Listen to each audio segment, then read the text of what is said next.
Welcome everyone. Ewaratan Bash. First, I would like to thank you all for taking the time to be here with us and joining the Zoom conference on US policy towards Iraqi Kurdistan. If I may briefly introduce myself, my name is Hana Seida, and I am a senior advisor to the Peace Building Program at the Institute for the Study of Human Rights at Columbia University here in the city of New York. And my colleague, David Phillips, who will be leading this conference, is a director for the Peace Building Program at the Institute.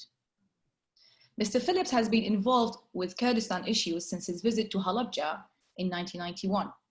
He led advocacy on behalf of the Kurds as president of the Congressional Human Rights Foundation. He's also former senior advisor to the State Department during the administrations of President Clinton, Bush, and Obama. Mr. Phillips has worked on Kurdish issues more than 30 years and is author of The Kurdish Spring, The Great Betrayal. He also authored the groundbreaking study for the Council on Foreign Relations on power sharing in Iraq, proposing decentralization and local control over government, economy, and cultural affairs with significant benefit to Kurdistan. Additionally, he authored hundreds of articles on Kurdish issues in leading publications such as the New York Times, the Wall Street Journal, the Financial Times, as well as the Los Angeles Times. Now, before we start, we would like to thank our partner for this conference, Effendi Foundation. Effendi Foundation is a nonpartisan organization founded in 2019. It has focused on the Kurdish diaspora through webinars, workshops, and civic engagement. It has launched a national campaign for Kurds regarding the census and is currently advocating for Kurds to register and vote in US elections. Now, I'm going to give the floor to Mr. Phillips to start this conference, but before I do, I would like to remind everybody that this conference is recorded. Now over to you, David, and thank you. Well, thank you very much, Hannah. I'm Katatan Bash, Hariyan. Good evening, friends. I hope my pronunciation was good. In addition to a proper greeting in Kurdish, I want you all to know that I'm wearing my Peshmerga shirt that I got in Chaklava some decades ago. So I join you in being very excited about the program. I also want to second my appreciation to the Effendi Foundation for partnering with Columbia University to organize the discussion today. And I want to say a special word of thanks to Dilan Yassin, Juan Rashid, also to Hannah and to Prusha Hassan, my colleagues at Columbia. Thanks to Maggie, our communications director, as well. I'm so pleased to talk about US policy towards Kurdistan because I have been involved in US policy issues for maybe 30 years. And I have been a critic over those years of the US approach to Iraqi Kurdistan, because I feel that there's more that the US can do to move Iraqi Kurdistan towards realizing the national aspiration of Kurds, which is to achieve an independent and sovereign state. Before we talk about the present and the future, I do want to reflect a little bit about the past. The 20th century was a period of tragedy for Kurds in Anatolia and in Mesopotamia. It started at Versailles. President Wilson was offered a mandate for Iraqi Kurdistan, but his health was failing. He didn't want the US to become a colonial power. And as a result, the US passed on the opportunity to create a protectorate for Iraqi Kurdistan that would have helped its state building, its security, and moving it towards this goal of independence and sovereignty. We know that the Treaty of Sèvres famously promised Kurds a referendum where they could determine their political status, but Mustafa Kemal Ataturk rebelled. The great powers, having fought in the First World War, really didn't have an appetite for continued conflict. The Treaty of Sèvres was rewritten, was torn up and rewritten. The Treaty of Lausanne in 1923 made no mention anywhere of the word Kurd or Kurdistan. So the idea of a referendum on self-determination and sovereignty for Kurds was essentially overtaken by the War of Independence in Turkey and Ataturk's innate hostility towards the Kurds. The US should have been a guarantor of Kurdish interests, but it passed on that opportunity, initiating a period of almost a century when Kurds were a captive nation in Iraq, Syria, Turkey, and Iran. And as a captive nation in countries that were anti-democratic and fundamentally authoritarian, the interests and rights of Kurds were neglected. Hold on a second, I lost my Zoom connection. Okay, I'm back.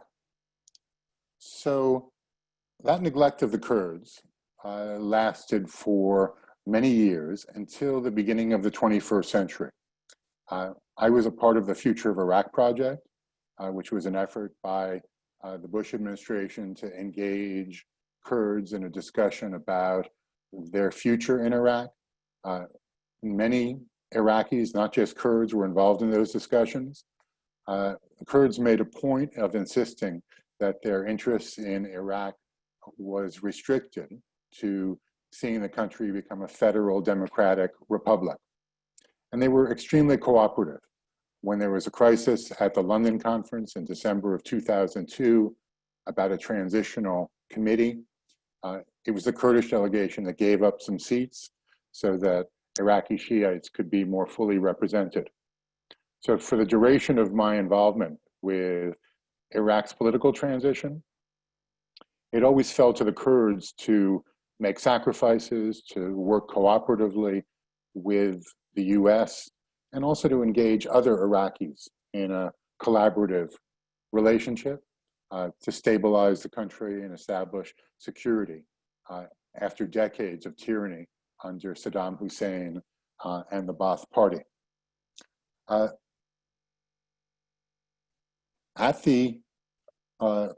In 2003, with the invasion and occupation of Iraq, the Kurds were willing partners. They worked closely with the Pentagon and with US officials. They were wary, of course, of being too outspoken in support of their goal of independence. They didn't want Iraqi Arabs to crack down on them. But clearly, every Kurd that I've met over many, many years has always dreamed of independence. The problem in realizing that dream was that they didn't have support from the United States. And of course, other Iraqis, Iraqi Arabs, always resisted their push towards greater sovereignty and independence. Without US support, the Kurds essentially deferred their ambitions for independence, and they agreed to settle on being a constituent people within Iraq as a federal democratic republic. The Transitional Administrative Law of 2004 enshrined specific rights for the Kurds when it came to governance and also shared management of the oil fields north of the 36th parallel, the role of the Peshmerga in providing security. Iraqi Kurds, through the Transitional Administrative Law, were able to enshrine their interests and institutionalize their role in the new Iraq.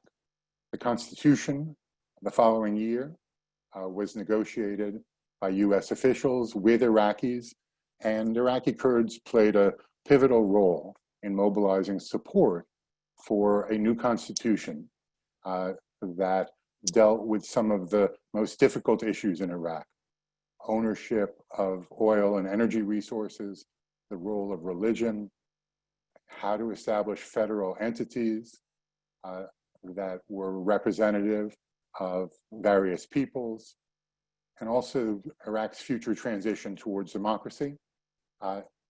If any one group wanted to opt out, there were provisions in the Constitution that would allow them to do so. Of course, these negotiations over the Constitution were successful in some respects, but when it came to the status of Kirkuk, which was contested between Arabs and Turkmen and Kurds, the mediators punted, decided to defer a final decision. Article 140 of the Constitution called for a referendum on Kirkuk status. That referendum required the return of displaced people, a census to be taken, and finally a referendum on whether Kirkuk would join Iraqi Kurdistan. Successive governments in Baghdad dragged their feet and stonewalled arrangements for implementing Article 140. I visited Kirkuk a number of times. My first visit there was in 1992. I went with Dr. Najmuddin Karim to see his family in Kirkuk. He hadn't seen them for some decades. I also visited him when he became the governor of Kirkuk a number of times later on. So Kirkuk has always been a flashpoint. And the unwillingness of Iraqis and the inability of the US to broker an agreement on the status of Kirkuk to this day is still an Achilles heel of Iraqi governance and the country's ongoing democratic transition. The Bush administration tried to negotiate a status of forces agreement, which would allow the US military to maintain a presence in Iraq, but those negotiations were not completed. And in 2011, US forces withdrew, essentially leaving Kurds to fend for themselves. The Kurds wanted US protection, but they were not able to get it because US forces folded the flag, packed up their tents, and went home. Of course, in the summer of 2014, ISIS attacked. Mukhabarat and Kurdish intelligence knew that ISIS was massing on the border. They warned US officials that there was an imminent invasion, but the US didn't react with alacrity. Instead, ISIS came across the border in June. They threatened Erbil. I happened to be in southeastern Turkey at the time, and I woke up one evening deeply upset. I had dreams about friends of mine in Iraqi Kurdistan swinging from lampposts, killed by ISIS, much the way Saddam had killed many Kurds in its crackdown over the decades. The US didn't respond to the ISIS invasion, and ISIS came close to occupying and overrunning Erbil. I remember I was on the set with NBC News as a C-130 transport plane landed to deliver weapons. And the anchors at NBC were very exhilarated that the US was getting more deeply involved. I had to point out to them that the markings on the plane were Iranian, not American, and that the first country to come to the rescue of Iraqi Kurdistan after the ISIS invasion was Iran, not the US. In fact, the US was deeply ambivalent about helping the Kurds. They were worried that the provision of weapons could be used by Peshmerga to fight for independence. It was actually Germany that provided Milan missiles that were effective against tanks and other armor. The US provided automatic weapons, but didn't give the Kurds the equipment that they needed to effectively defend themselves or to take back territory. And as a result of that, there was a 1,000-kilometer border between Iraqi Kurdistan and territories that were controlled by Daesh. So the Kurds really lived in peril. I think it should be emphasized that the Kurds have always lived in peril, whether it was from Saddam Hussein or from ISIS or from the government in Baghdad after the overthrow of Saddam. The Kurds have always been threatened. The US always worked cooperatively with the Kurds, but they never cooperated sufficiently to position Iraqi Kurdistan for independence. They didn't provide the support that the Peshmerga needed to be able to fight effectively. And as a result of that, many Yazidis and many Kurds perished at the hands of ISIS. I remember when we set up a task force on statehood for Iraqi Kurdistan, we had interviews with US officials. This was probably in 2015. And everybody was very stubbornly insisting on the one Iraq policy. They were worried that the fragmentation of Iraq could lead to a security and a humanitarian crisis. So the US never gave the political support or the weaponry to Iraqi Kurdistan that it needed in order to advance itself more effectively. In fact, at the Pentagon, there was an expression, by, with, and through Baghdad. So whether it was humanitarian supplies or military equipment, everything had to go through the central government. By the time equipment was shipped to Iraqi Kurdistan, it was stripped of most of its firepower. The Iraqi government under al-Maliki was deeply opposed to Kurdistan emerging with any kind of international personality.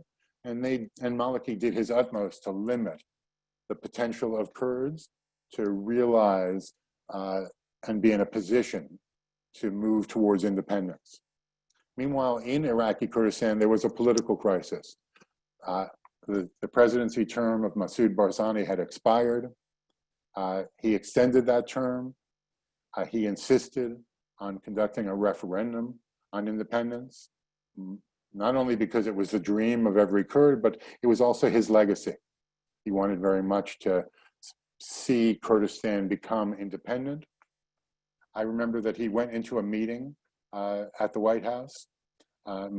We thought that he was going to be talking about a timetable for conducting the referendum and moving towards independence. But he came out of that discussion with President Obama saying that the KRG would wait until after ISIS was defeated in order to lay the groundwork for its independence move. That was a mistake.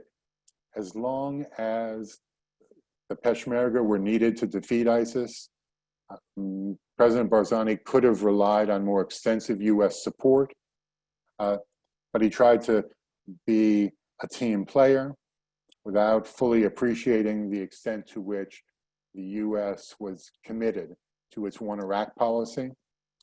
People like Jim Jeffrey, who had served as the US ambassador in Baghdad, and the special envoy for countering ISIS, Brett McGurk, were both the architects and the implementers of the one Iraq policy, which I always found to be strategically flawed and morally delinquent.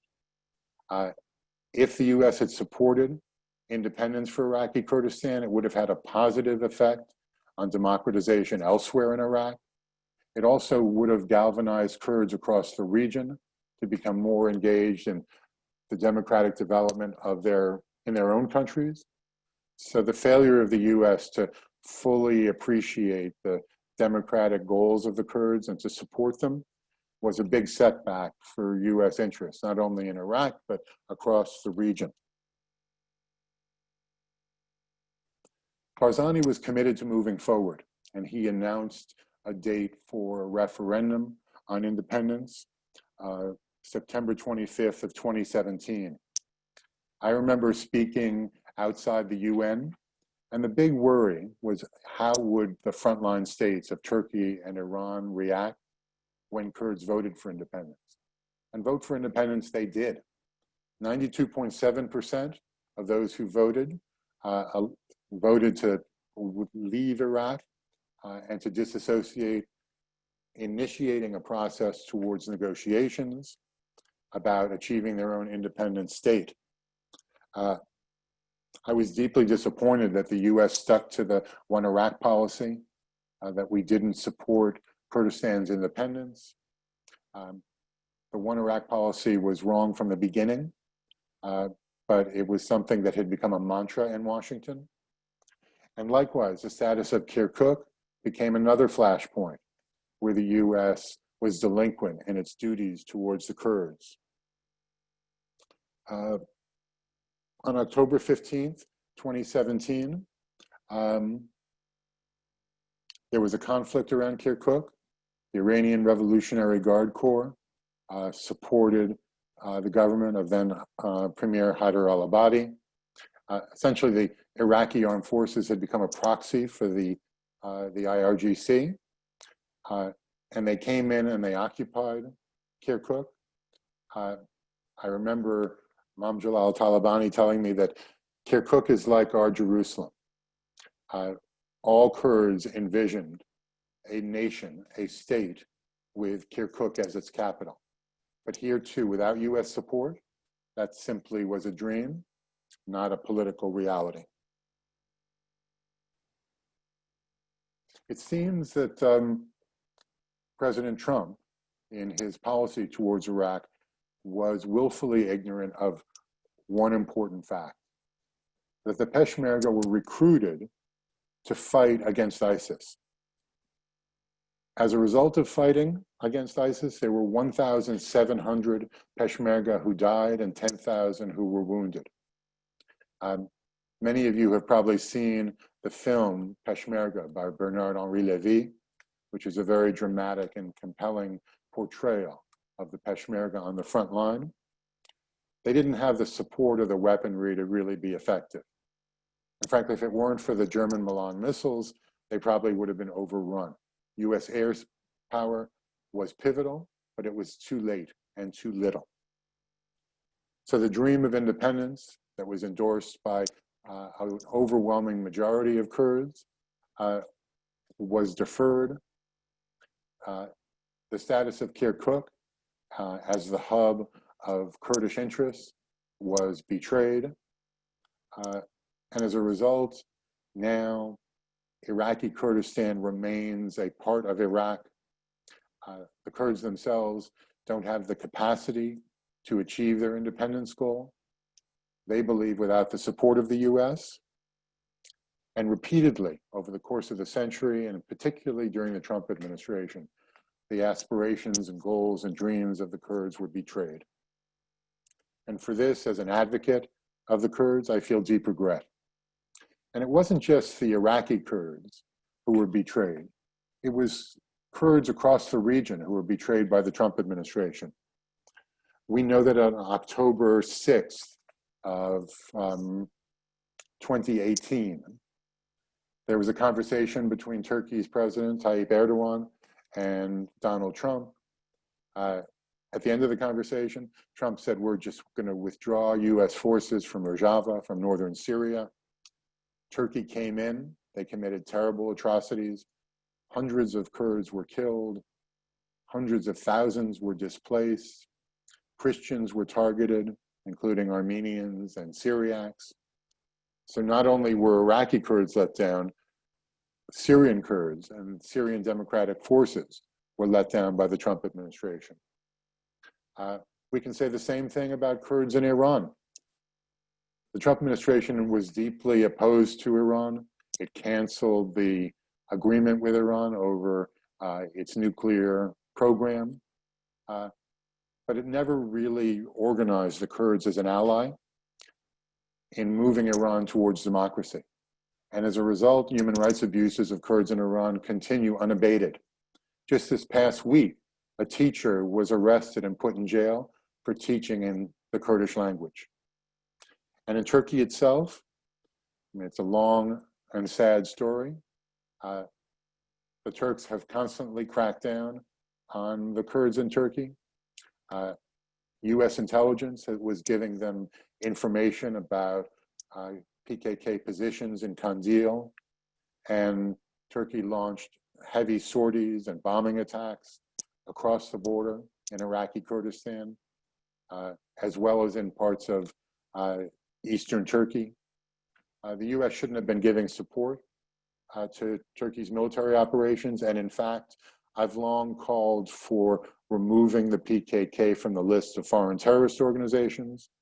There's never going to be a solution to the problem in Turkey that relies on a military solution. What we need is a negotiation, and for a negotiation to be successful, question of PKK's listing as a terror group needs to be on the table. As an inducement to compromise, the PKK should be taken off the FTO list. And to this day, even last week, there were intensified sorties by Turkish F-16s sold by the United States to the Turkish military against PKK positions in Iraqi Kurdistan. So when we look at the record of Kurds in the region, not only was the 20th century a period of betrayal and abuse, but that continues to this day. I can say that over the past century, the US was willfully ignorant of Kurdish interests. It turned a blind eye to abuses of the Kurds. But the betrayal by the US of the Kurds in Iraq, in Syria, and elsewhere has been at its greatest during the Trump administration. And it causes me deep regret to know how the Kurds have suffered, to have many Kurdish friends who have perished in conflict, knowing that the US had the capacity through its military and through its diplomacy to work more effectively to uphold Kurdish interests, but decided for cynical strategic reasons not to do that. So here we are in an election. In November 2020, Americans are going to go to the polls. There are tens of thousands of Kurdish Americans, and we have to ask ourselves a question about how we feel towards Donald Trump's treatment of Iraqi Kurdistan. Has his policies betrayed the Kurdish interests? And what could we expect from Joe Biden that would be different? First and foremost, Biden knows Kurdish issues. He's been in the region. He's had regular interaction with Kurds from Iraq and from other countries. So he's not unfamiliar with the priorities that Kurds hold. Biden is also sympathetic to the democratic aspirations of Kurds. You remember that he and Les Gelb authored the Confederation Plan that was published in the New York Times, proposing decentralization from Baghdad to the regions. I'm proud to say that their Confederation Plan piggybacked on the power sharing report that I wrote for the Council on Foreign Relations, which laid out the terms for a democratic federal republic in Iraq with maximum powers devolved to the regions, especially Iraqi Kurdistan. When Iraqi Kurdistan was attacked by ISIS, Biden urged the US to more aggressively provide support. And when Turkey and its jihadist proxies invaded northern Syria, one of the loudest voices of opposition belonged to Joe Biden. So I think it's really an important decision for the Kurds and for all Americans, how we vote in November. I'm an unabashed supporter of Joe Biden. I feel that he will serve Kurdish interests much better than they have been served so far. We also have to take a look at what's happening in our country. It's apocalyptic with pandemics, floods, fires, earthquakes, eroding the balance of powers, undermining the authority of the Supreme Court. The economy of the US, where 25 million people are unemployed as a result of the COVID crisis, 200,000 have died. These are all examples of an executive in Washington that hasn't been effective in managing this country's problems, nor has Donald Trump been effective in managing the problems of our friends around the world, such as the Iraqi Kurds. You all know there's an adage that says the Kurds have no friend but the mountains. Well, I think the reality here is that the United States in the Middle East has no friend but the Kurds. And instead of trying to placate our adversaries, like the Iranian-backed government in Baghdad, like the authoritarian government in Ankara, like the dictatorship in Damascus, the US should be supporting its friends and allies who were the Kurds. That's a strategic policy that advances US interests, that's rooted in a deep commitment to democracy and humanitarianism. And I hope that the coming administration is in a position to implement a policy review and a new approach to Kurdish issues, which upholds the interests of Kurds and makes them a better partner and a dearer friend. So to everybody on this call who is a Kurd, I welcome the chance to speak with you this evening. Very grateful to Effendi Foundation for co-hosting the conversation tonight. I may have spoken too long, but I want to leave some time for questions and answers. I think that through the chat function of the Zoom call, you've had the opportunity to send in questions. And Maggie, if you forward those questions to me, I'll try to address them. But meanwhile, just a very warm thanks to everybody. Zorspas, I won't say Wahafis until we're finally finished, but I'm just so glad to be with you all tonight, to have a chance to wear my Peshmerga shirt and to reaffirm my deep respect and my love for the Kurdish people. So thank you all very much. So now let me look at the questions that have come in, okay? I'm going to put on my glasses just so I can read everything clearly.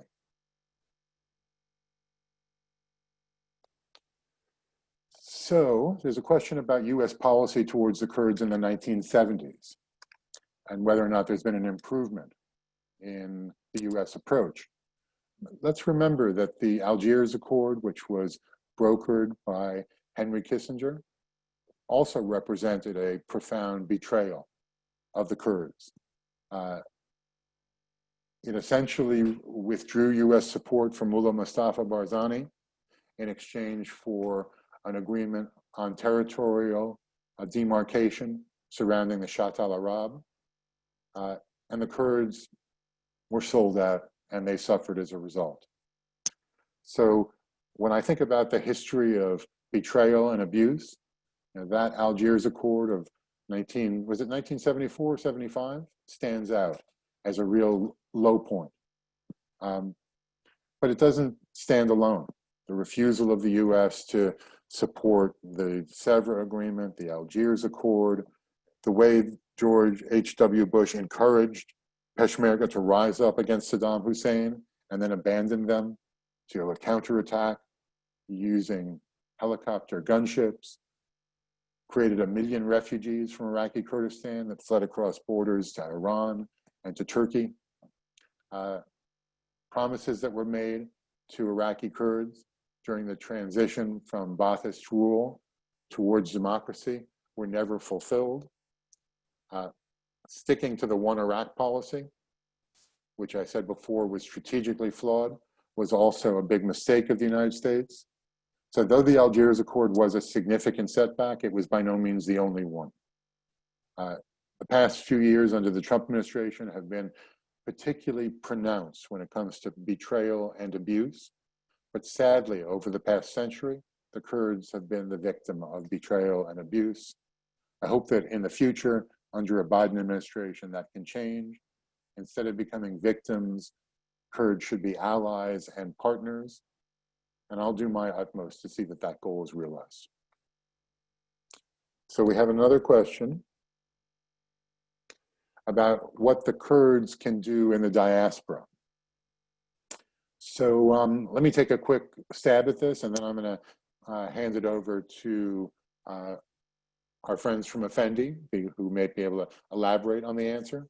It's important that you participate in the census, that you be counted. That's how congressional seats are apportioned. That's how funds are allocated by the US government.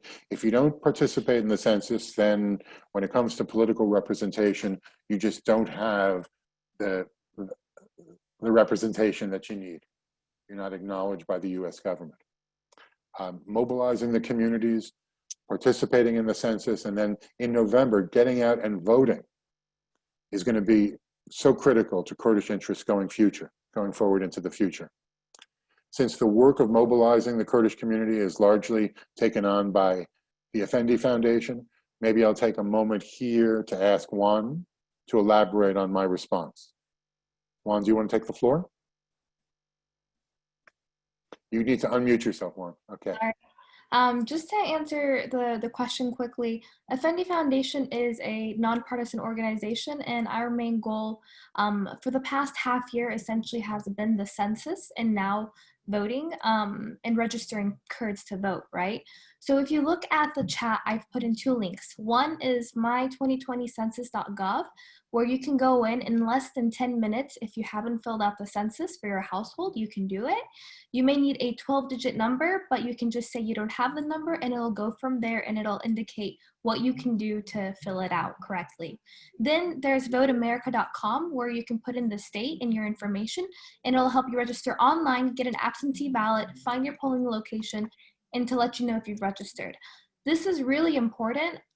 These are the first national campaigns that Kurds have done if for any election or census, right? And I do want to say thank you to my team, Yara, Sarah, and Dilan in them, because we all understand the importance of how this is going to be impactful for the next election, but as well the voice of Kurds, right? A lot of times I feel like Kurdish voices are lost, and we want to change that. I think David Phillip, thank you for doing this webinar, and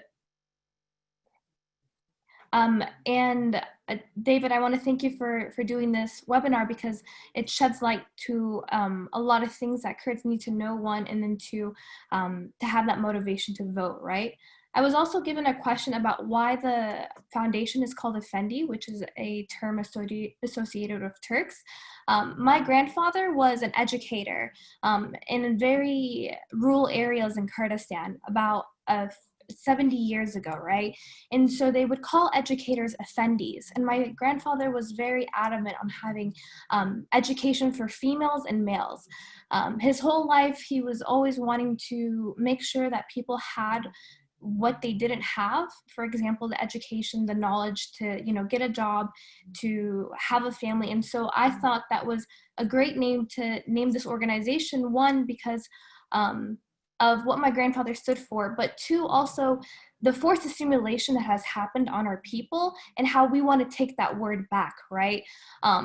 I think there's a lot of ways to do things, and I think one of them is the irony, right? And so we want to make sure to let people know, well, this is what we were called, and we're going to take this name, and we're going to make sure we show that we stand up for women's rights, youth, other generations, through the census, through webinars, through campaigns like the elections, right? So sorry for all the talking, but thank you so much, David. If there's any other questions, you can message me privately and I'll answer you, but I'll give it back. So I have a question here about Turkey's collaboration with ISIS. And I want to be very clear about this. Vice President Biden gave a speech at Harvard University, and he stated very clearly that President Erdogan had told him that Turkey let too many ISIS fighters travel through Turkey to the front lines. We know now, having done research, and Columbia assembled a research team in 4 continents to look into this more closely, that Turkey aided and abetted actively the Islamic State. It provided weapons, financing, logistical support. When ISIS fighters were wounded on the battlefields of Raqqa, they ended up in hospitals in Turkey to receive free medical care. So Vice President Biden called out Turkey's role.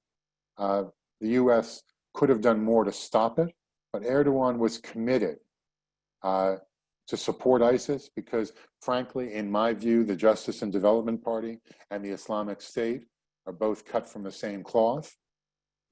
They're both Islamist, extremist organizations, and the US should stand for more progressive, enlightened, westernized government in Turkey. And it should hold Erdogan himself accountable for the crimes that have been committed. So there was an active collusion between ISIS and the Turkish government.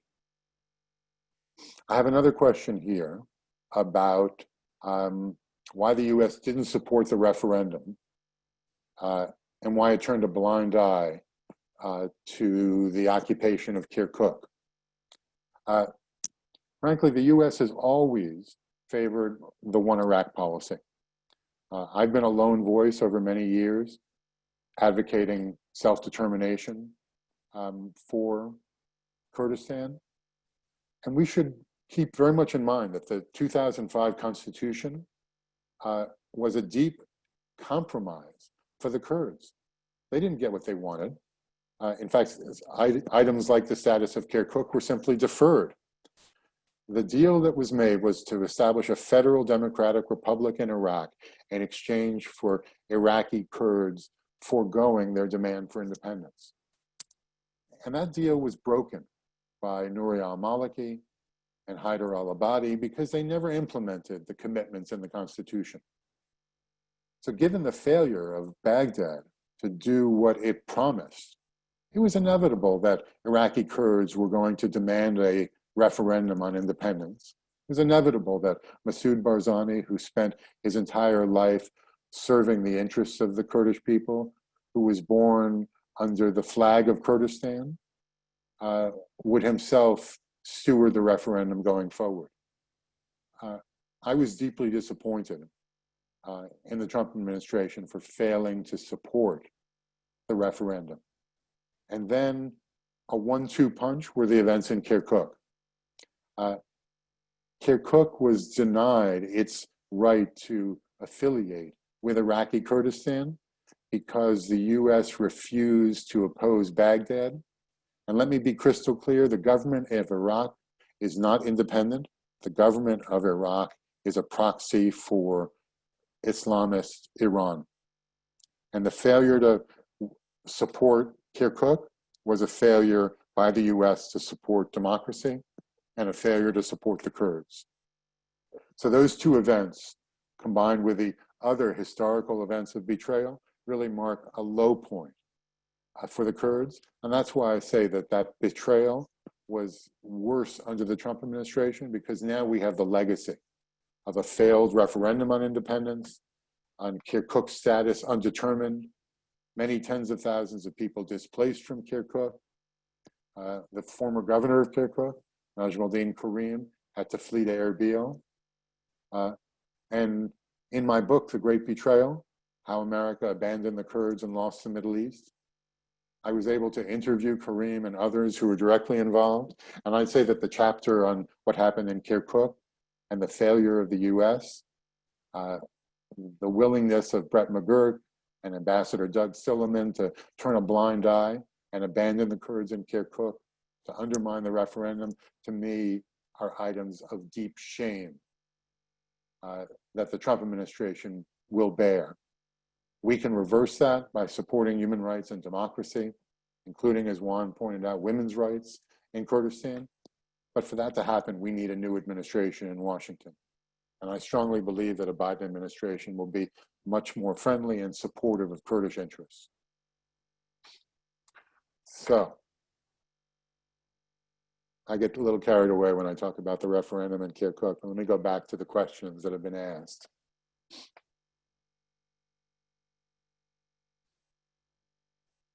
So what's the main driver behind the US One Iraq policy? Within the US Department of State, where I served as a senior advisor under 3 different administrations, there are a group of influential foreign service officers who I would call Arabists. They have always strongly supported Baghdad over Kurdistan. They have a flawed view. For these countries to democratize, you need to have democratic partners. And we don't have democratic partners in the Arab world for the most part. We do have democratic partners among the Kurds. And not only in Iraq, but in Syria, in Turkey, in Iran, we should be doing our utmost to support them. So the One Iraq policy is just deeply flawed. And it's set back US interests, and it's undermined democratic developments in countries where Kurds live. And the sad result of that is that those autocratic regimes have used their firepower to target the Kurds and other minorities. And as a result, we've seen enormous hardship.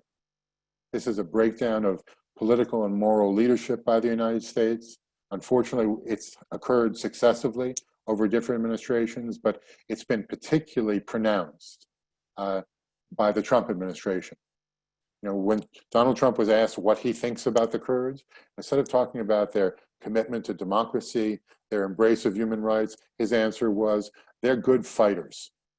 Well, the Kurds are more than good fighters, they're allies, they're strategic partners. We share values with the Kurds. And until we recognize that and adopt policies that reflect those shared values, the US is always going to find itself at a disadvantage in countries where Kurds reside. Okay, let me see if there's another question. Rebaz Taha asked, do I think that Kurdistan will ever become independent? So let me say emphatically that I do believe Iraqi Kurdistan will become independent. It is historically just for the Kurds to achieve their goals. Just like Albanians in Kosovo were denied their democratic rights, the Kurds in Iraq have been denied their rights. And that just can't stand. The US needs to be a principled leader behind self-determination, human rights, and democracy. And if we are, then we'll steward and manage the deconstruction of failed states like Iraq. The sooner we recognize that Iraq is Iran's proxy and no friend of the United States and no friend of the Kurds or other people, including Christians there, including Chaldean Christians from the Nineveh Plains, the sooner the US will be in a position to adopt policies that uphold the interests of those that are afflicted. Just as the US led NATO's intervention to stop a genocide in Kosovo, we should be using all of our assets to protect and promote the interests of Kurds, not only in Iraq, but across the entire region. And in Syria, where Syrian Democratic Forces and the People's Protection Units joined with the US against ISIS, I'm deeply ashamed of the decision that Trump made to throw the Kurds under the bus. 11,000 Kurds died and 23,000 Kurds were seriously injured in Syria fighting ISIS at our behest. And then President Trump frivolously and superficially tells President Erdogan, it's your problem now, you can solve it. Well, Erdogan's invasion of northern Syria didn't solve any problems, it just exacerbated problems. And by turning a blind eye and being an accomplice to Turkey's crimes, the US is also criminal in its neglect of the Kurds there. You can tell I feel strongly about these things. Okay. So we're at 9:20. We've had many questions, many smart questions from participants. And I'm very pleased to have tried to answer them. You know, they say in my classroom that there's no such thing as a dumb question, there's only dumb answers. And I hope that my answers have been smart, they've been informative, and most importantly, that they're principled. Because I really strongly believe that US interests in the Middle East will be served when we more closely identify with the Kurds and with their national aspirations and their human rights aspirations. And when I look at the conduct of countries like the Iranian-backed government in Baghdad, like Tayyip Erdogan and the crimes that he commits, Kurds who were victims in Syria and elsewhere, I just believe so strongly that the US needs to convene a policy review, an interagency review.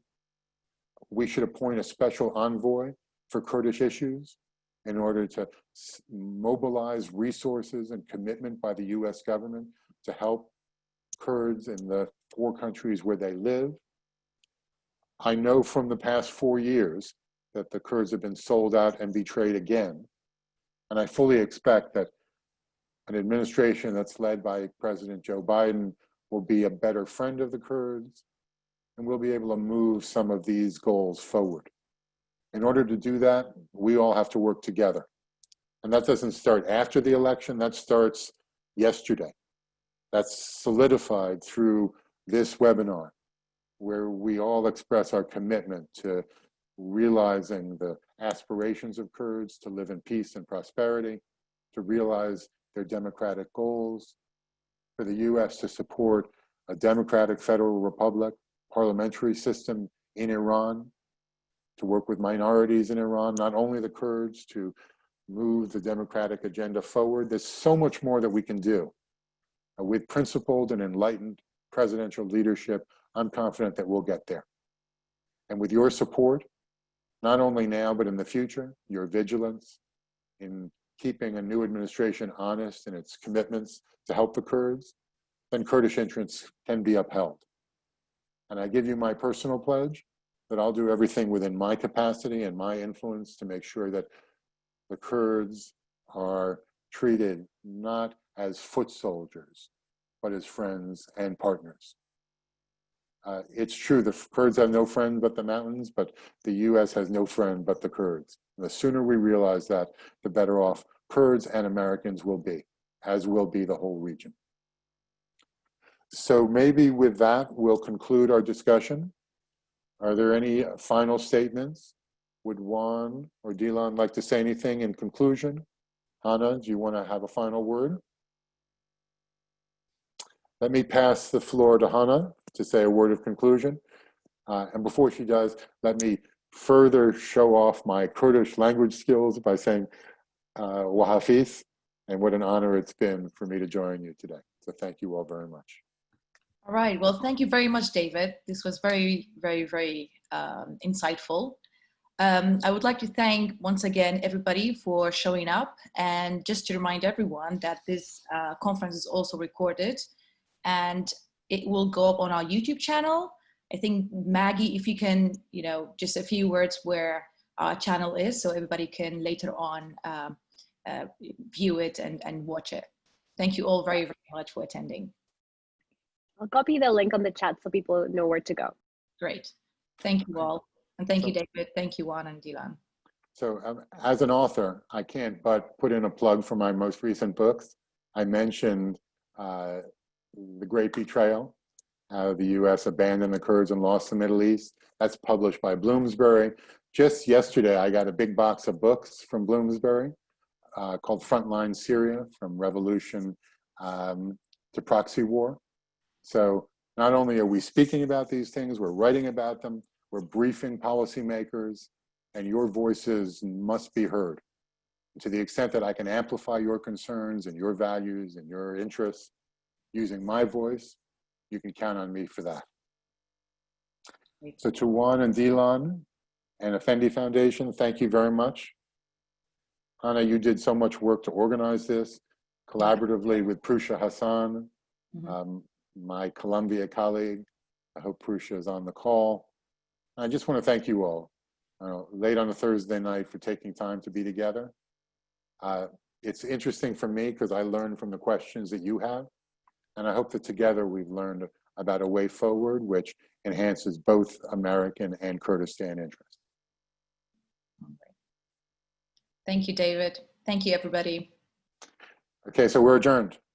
Yes.